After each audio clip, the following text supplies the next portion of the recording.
आज हम हिंदी व्याकरण के अंतर्गत अर्थालंकार के भेद पढ़ेंगे। अर्थालंकार के विषय में पढ़ेंगे कि सर्वप्रथम अर्थालंकार होता क्या है यह जानिए। वे अलंकार जो अपने अर्थ के माध्यम से काव्य का सौंदर्य बढ़ाते हैं अर्थालंकार कहलाते हैं। अर्थात वे अलंकार जो अर्थ के माध्यम से काव्य का सौंदर्य बढ़ाते हैं अर्थालंकार कहलाते हैं। देखिए कुछ महत्वपूर्ण बातें।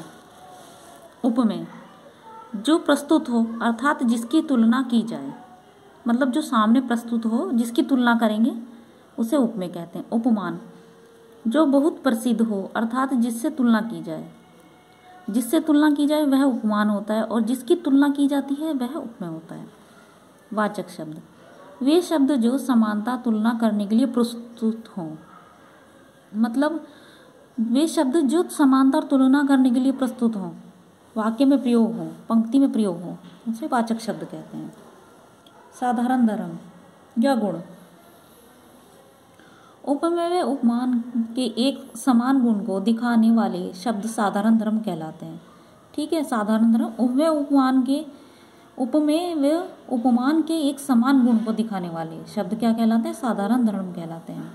देखिए सबसे पहला उपमा अलंकार। उपमा क्या है? और जब उपमेय की तुलना उपमान से की जाए वहाँ उपमा अलंकार होता है। जब उपमेय की तुलना उपमान से की जाए, ठीक है। उपमा भी दो प्रकार की होती है। देखिए पूर्वोपमा, लुप्तोपमा। कितने प्रकार की होती है? दो प्रकार की। पहली उपमा मतलब लुप्तोपमा। उपमा की पहचान जिन पंक्तियों में वाचक शब्द सा, से, सी, सम, समान, सदृश, सरिस, इव, तुल, लो, ज्यों, जैसे, इमी, जिमी ऐसे आदि शब्द आते हैं। मतलब आप इन शब्दों के आधार पर भी पहचान सकते हैं कि इसमें उपमा अलंकार है। पीपर, पात, सरिस, मंडोला। अर्थात यहाँ पर क्या है? पीपर, पात, सरिस, मंडोला। पीपल के पत्तों के समान मन डोल रहा है। किसके? पीपल के पत्तों के समान, पीपल के पत्तों के जैसा मन कैसा है? डोल रहा है। पीपर, पात, सरिस, मंडोला। अभी हमने यहाँ पर क्या हुआ है? उपमा क्या है? यहाँ पर जिसकी तुलना की जाती है तो क्या है? पीपर। और मन क्या है यहाँ पर? उपमा। और जिसकी तुलना की जा रही है मन की जा रही है तो यही उपमा है। और किससे की जा रही है? पीपर से, तो ये क्या है? इसका उपमान है। ठीक है, यहाँ पर अन्य पंक्तियां भी देखते हैं। अब दूसरा अलंकार है रूपक अलंकार। जब उपमेय में उपमान का भेद रहित आरोप कर दोनों को एक कर दिया जाए वहां रूपक अलंकार होता है। कहने का मतलब यह है कि जब किसी वस्तु को वही मान लिया जाए तो वहां पर रूपक अलंकार होता है। जिसका उदाहरण दिया जाता है उस वस्तु को वही मान लिया जाता है। जैसे सीता का मुख चंद्र है। सीता का मुख क्या है? चंद्रमा ही है। सीता का मुख क्या है? चंद्रमा के जैसा नहीं, चंद्रमा ही है। ठीक है, इसलिए यहाँ पर भेद रहित आरोप है। वाचक शब्द लुप्त अधिकतर योजक चिन्ह लगाते हैं। ठीक है, अधिकतर योजक चिन्ह भी जहाँ वाचक शब्द लुप्त होते हैं वहाँ इस तरह से योजक चिन्ह लगे हुए दिखाई देते हैं।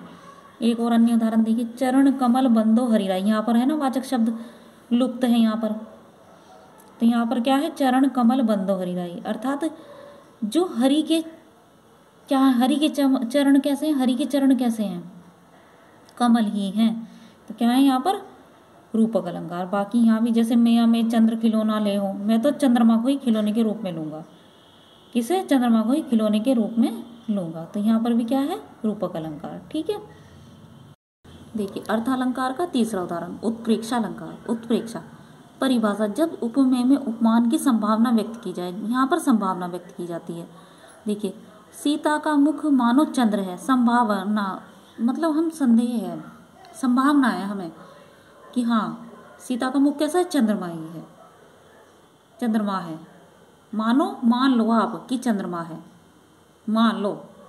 पहचान कैसे होगी? इसके वाचक शब्द देखिए, मानो, जानो, मनु, तेल, मेरे, जानते, मनोहु, मनो, जान, जनु, जनहु आदि ये इसके पहचान के लिए भी शब्द दिए गए हैं। ठीक है, सो तोड़े पीत पट श्याम सलोने गात। मानो नीलमणि सेल पर आतप पड़ियो प्रभात, मतलब मान लिया ना आपने, मान लो सुबह ओढ़े पीत पट पर श्याम सलोनी गात, अर्थात श्याम के सलोनी गात पर कौन से पीले वस्त्र हैं। ठीक है, मान लो जैसे नीलमणि सेल पर आतप पड़ियो प्रभात, मतलब नीलमणि पर प्रभात आकर अपनी किरणें फैला रहा हो, ऐसा लग रहा है। मान लो मतलब उत्प्रेक्षा में क्या है कि मान लो।